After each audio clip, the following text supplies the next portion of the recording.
Good evening, friends. This is your host to welcome you through the creaking door into the inner sanctum. Come in. I've been reading my fan mail. Huh? Oh, sure, I get lots of it. Delivered in a hearse every morning. One lonely heart writes, "Despite your sinister voice, you strike me as a fine gentleman and a homebody. I am companionable, good-natured, unmarried, and I've been hardly dead a year. Won't you please exchange photographs, signed, Lonesome." Did somebody say the lady spook out of turn?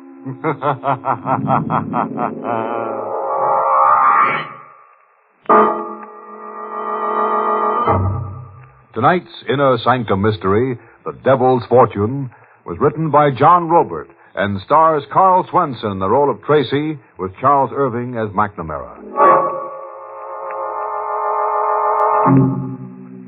And now for tonight's chaos. In the deep hinterland of Mexico, on the ground level over a mine shaft, a ceremony is being performed by a frightened group of men.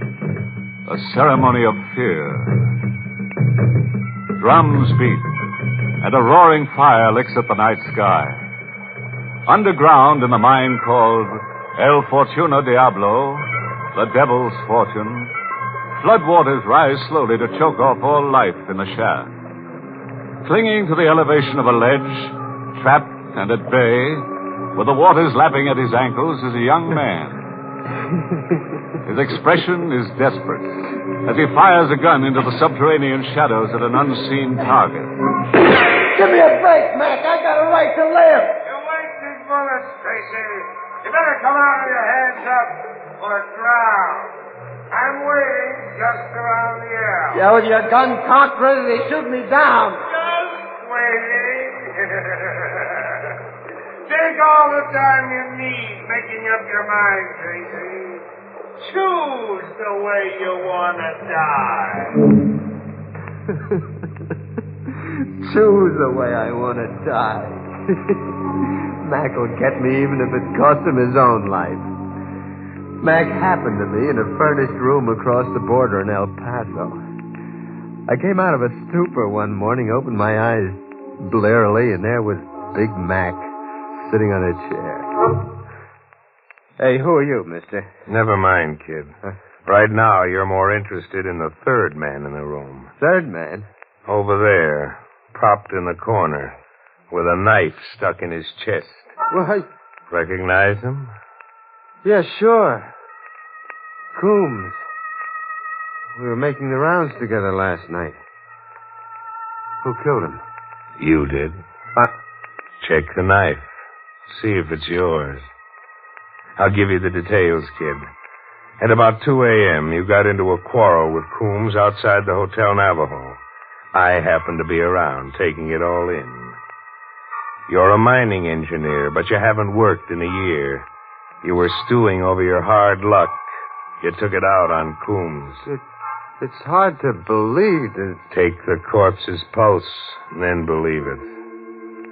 You blacked out, and I hustled you both up here. Why? To give you a choice. Either I call the cops, or the three of us go for a ride. We'll dump Coombs somewhere, and then the two of us push on into the interior of Mexico. Is it a deal? Why are you helping me? What's in it for you, Mr. McNamara. You're a crack mine engineer. I need a crack mine engineer that I can trust.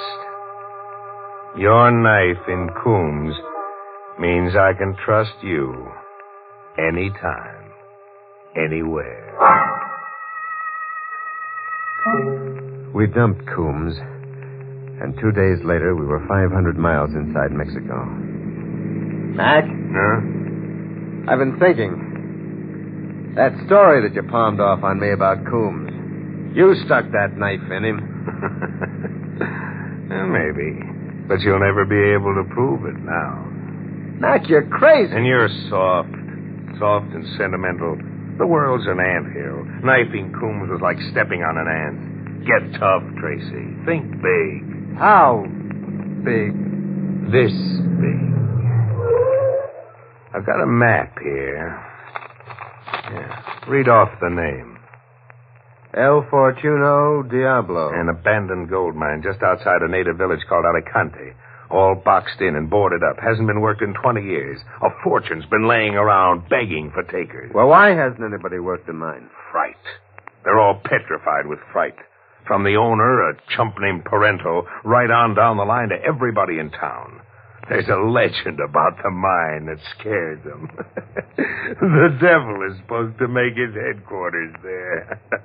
Hey, the map is spotted with blood. Whose blood is that, Mac? The chump who had the map previous to me. Called himself Klondike. He lay there drooling over the map, whispering to himself about El Fortuno Diablo. Week in and week out, month after month, I listened to Klondike whispering to himself. Lay there? Lay where, Mac? I had to break his hand open to get the map out of his fingers. Where were you, Mac? I'll tell you sometime, Tracy.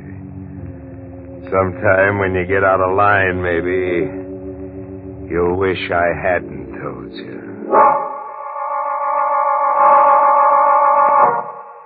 We reached Alicante, a bleak, backward village, where civilization came trickling in slowly by donkey cart over narrow mountain passes. From here on, kid, watch me operate. How are you going to get El Fortuno Diablo? Steal it? We steal the mine from a Senor Parento, that owner I told you about. It's all fixed. Tonight, Parento's being told the hoodoo is off the mine, and that he's a dope not to cut me in as a partner and start operating El Fortuno Diablo full blast. Who's telling all this to Parento? The one guy he'll listen to and believe. What passes for the village wise man in these parts? A joker named Montesano. Montesano has this town organized. Like Al Capone used to operate in Cicero. Everybody's scared not to listen to Montesano. Well, why will Montesano play ball with you? A gun in his ribs and $500 in his palm. Just you watch how Montesano plays ball.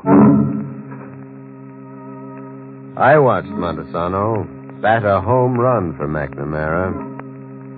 We were in a room with Montesano, Parento, and a sharp-nosed fella named Salvador. Salvador acted as a sort of bodyguard, advisor, and local technical expert to Parento. You will work the mine, Parento. You and the Senor McNamara. But el legenda del diablo. The curse is no more. When your father was killed, he put the 20-year curse on El Fortuno Diablo. And now the time is over. But the man, they will not work the mine.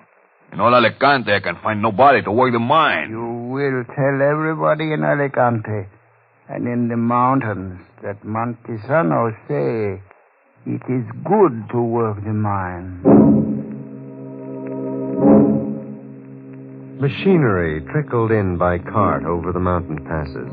Fearful workers grumblingly responded to Montesano's call. The shafts were rebuilt. The mine began operating.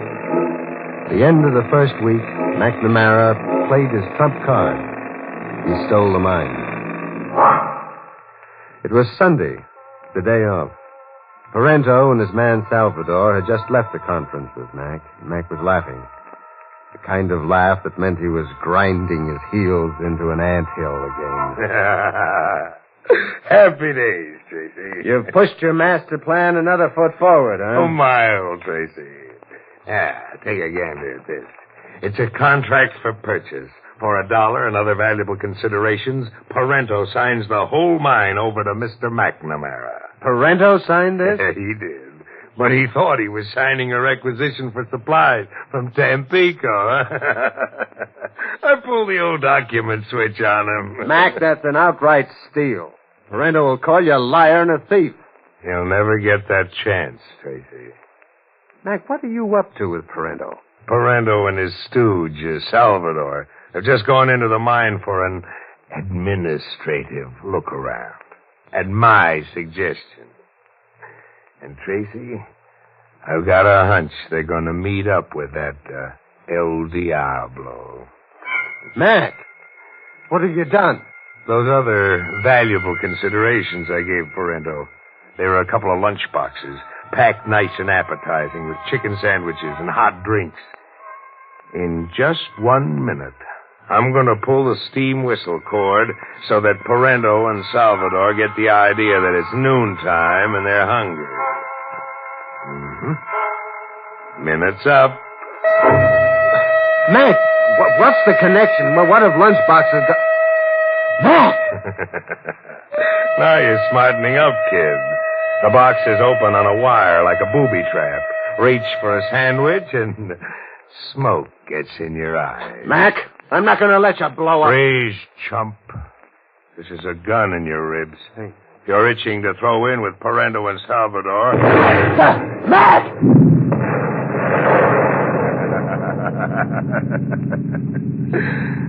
Parento and Salvador got hungry. Now we're really in the mining business, Tracy. Big.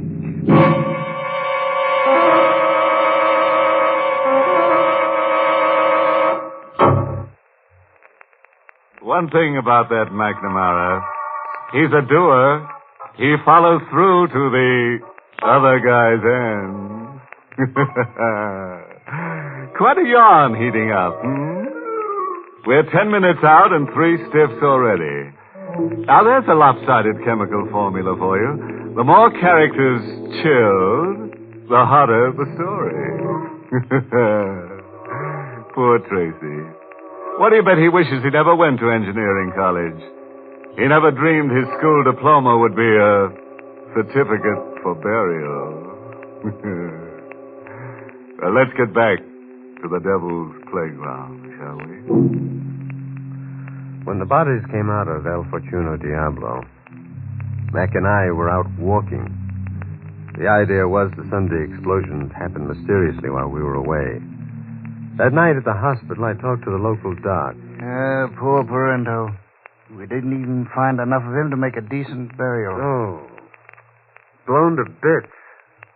And Salvador? Well, with Salvador, it was a miracle, Senor Tracy. Salvador lives, but not his face. Now, when the bandages come off one day, it will not be the face of the Salvador we knew. Just like his mind, poor Salvador left his face behind him in El Fortuno Diablo. Parento blown to bits and Salvador with his head swathed in bandages. McNamara's master plan was going great. Now the mine worked full blast, round the clock, day and night. Montesano was on hand when needed, telling everybody the hex was off, keeping the men in line for Mac. The men were working overtime, but so was the accident emergency bell connecting the shaft to the shack we supervised from. The bell meant an injury, or worse. Tracy, if it's another casualty, I'll fry somebody in oil. We're running a mining operation, not a hospital. It wasn't a hospital case this time. It was a case for the coroner. In the mine shaft, face upward, with his eyes fixed and unwinking, lay a miner, Miguelito. All of a sudden, Senor Miguelito, he let out a cry and dropped to the ground. I live 1,000 años and I never forget Miguelito's cry. What killed him, Tracy? Well, nothing apparent, Mac. No wound, nothing. Shock, I'd say, from the look on his face. It was El Diablo. El Diablo come before Miguelito. His face is black and standing from the side of his head, I see horns. Not that line of talk, Manuelo. You're scaring the men. Scared men don't mind gold. Senor McNamara, is it true? It was the devil who come before Miguelito. See? Look there to the ground. El Diablo left his footprints. We looked, and there, clearly defined in the soft dirt, was a print. A hoof print. Mac, it's a hoof. It's a cloven hoof. Tracy, so help me if you blow your top in front of the men. Miguelito had a heart attack, man. He was just a kid, not up to being a miner. Now everybody back to work. The men went back to mining for gold. And the emergency bell kept ringing. Tracy. Yes? Go fetch that Alicante wise man. Tell Montesano the men need another spiel about how the devil has called it quits and the hoodoo's off the mine. As the devil called quits, Mac? Tracy, you blow your top and I'll blow your head off. I'm here to mine gold. If I have to kill every mother's son of yours and work the mine myself. How do you explain the 4 murdered men, then? Bad hearts, the 24-hour shift. Maybe the men got to brawling among themselves down there. It's easier to blame a killing on the devil than face a murder rap. Now what? That's the fire bell. Fire, Mac. Another omen of disaster. Your gold mine is going up in smoke.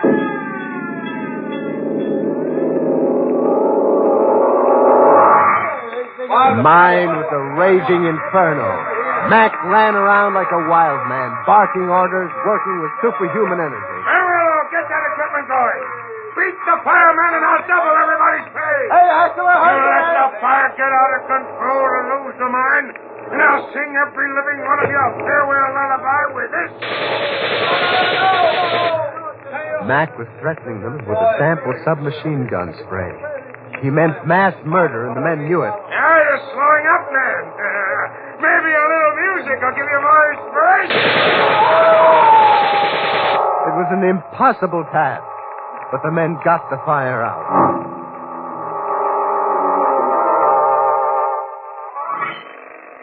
Tracy. Yes? About those hoof prints around the mine. The cloven hoof. I've been giving it a lot of thought. I thought those things didn't bother you. Not like they bother you, chump. They bother me another way. To me, it's a gimmick. And I get nervous if I can't figure out how a gimmick operates. A gimmick? I don't get you. We'll take a walk tonight, the 2 of us. And I'll show you what I figured out. I've been playing timekeeper to the devil for a week now. Clocking him in and clocking him out. We took that walk with the wind at our back. We hauled up outside a deserted mud house, located halfway between El Fortuno Diablo and the town. According to my timepiece, the devil is 2 minutes late. Mac, you're not making sense. Now, have yourself a look at the devil, Tracy. The devil was walking stealthily toward the door of the mud house.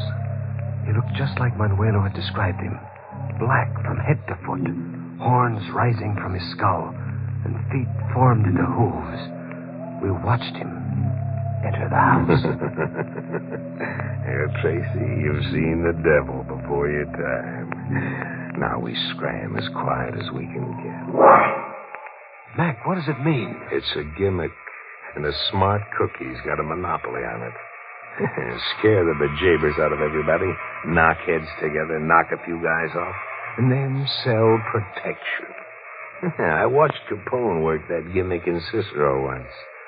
I'm being sold protection. But who? One guess, chump. Montesano. Yeah, Montesano in his costume getup.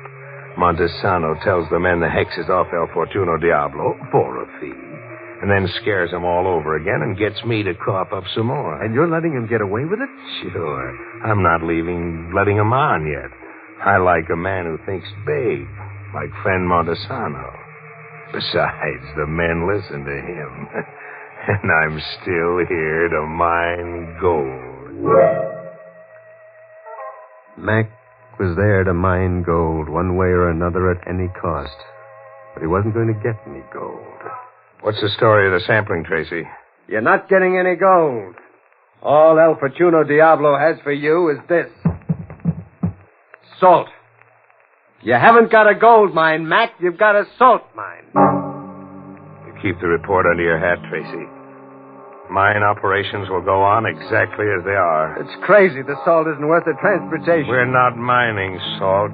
We're mining for gold. Mac, there isn't a grain of gold, I tell you. We're mining for gold, Tracy. For a year, I lay on my back watching Klondike drool over that map, listening to him whisper about El Fortuno Diablo. For a year, strapped down tight so I couldn't move a muscle or wiggle a finger. But I could use my ears, Tracy, and my brain. We're mining gold. Gold, Tracy. You lay on your back, Mac, strapped down. Where were you laying on your back? You really want to know? Yeah. I told you once that maybe sometime you'd wish I hadn't told you. It was in the Meadowbrook Hospital for the criminally insane. We were to continue mining for gold. A madman was intent on mining gold even if there wasn't any gold. A killer with the delusion that he'd picked up in an insane asylum was insisting on operations as usual. And the emergency bell rang as usual. Senor Tracy, just now El Diablo was in the mine with my own eyes. I see him. Who got it this time? Montesano. El Diablo came up to the great Montesano and strangled him. Montesano? It's impossible. Montesano was your Diablo. Senor, what are you saying? I don't know. I don't know anything. Manuelo. Si, senor. If you value your life, ride into the first town you can find that has anything like a police force. Get them here. Drag them here. For what reason, senor? McNamara's a crazy, cold-blooded murderer. You've all been working yourselves to death, digging for gold in a salt mine. You're all his prisoners, and any minute we'll all be his victims. Now hurry, Manuelo. Hurry! Si, senor Tracy. Si.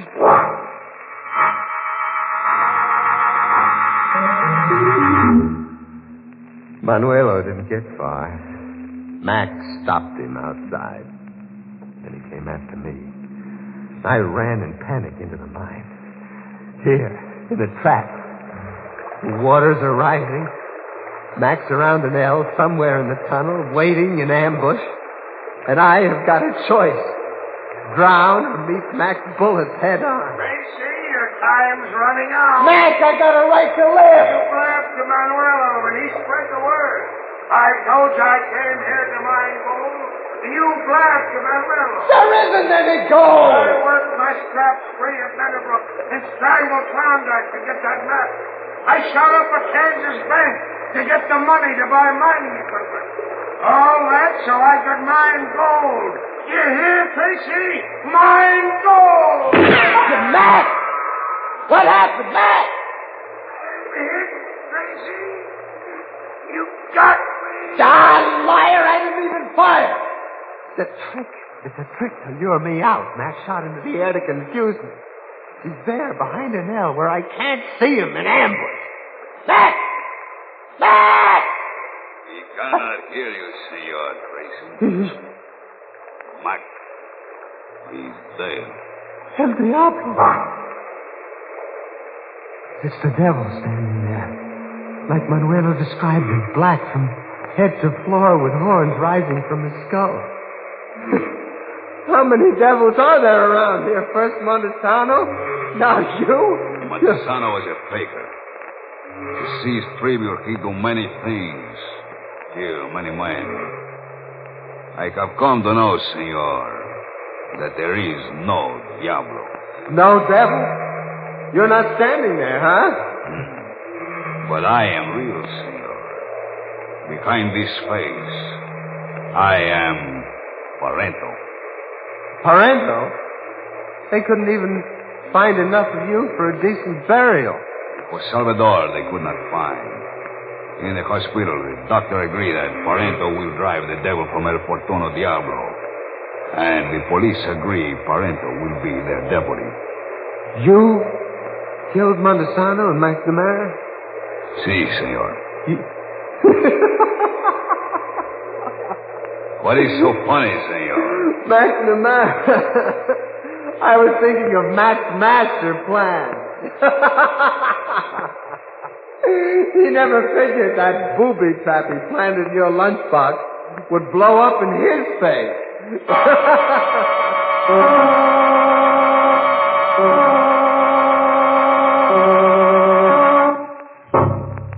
A porter in a gold-buying service once swept this crack into a refuse pile. Many a body loses his mind. Good thing Tracy came out of it all okay. What do you bet when he comes out of shock, he puts his diploma in the heart? The way Mac framed him, I'd say Tracy was more engineered than engineered.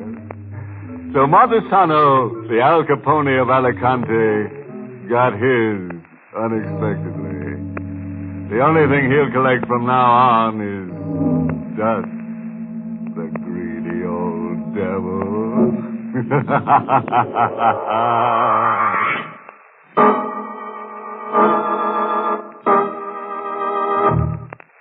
Be with us again next week at this same time for another Inner Sanctum Mystery.